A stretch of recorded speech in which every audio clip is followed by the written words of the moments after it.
Welcome everybody. In this tutorial we are going to be making a drag and drop game, and this game is going to be actually quite a bit of fun here.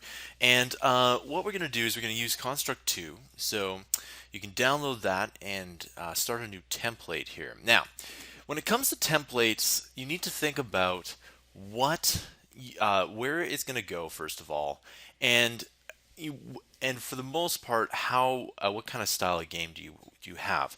So first of all, um, Construct 2 makes HTML5 games, and that means that you can pretty much deploy them anywhere that will run a website. And most game consoles and platforms run HTML5.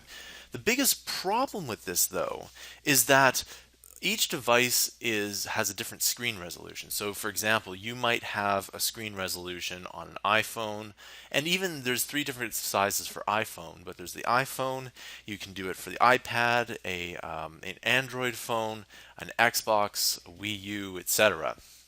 So what do we do here? Now, personally, I like to make games in the landscape version here. So you can see here that we have an HD landscape version. So I'm going to go ahead and double click that.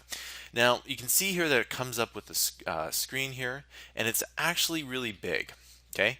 Now I know what the resolution of this is, but what I want to do is I want to hop into layout size here, and what I'm going to do here is I'm just going to take a look at this here, and this layout size is going to be 1920 by 1080.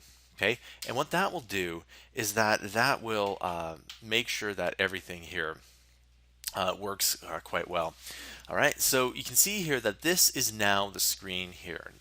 Before we even move on from this, another thing you have to keep in mind is we'll take a look at this here. Full screen and browser. We got letterbox scale. We have all these different kinds of scales here.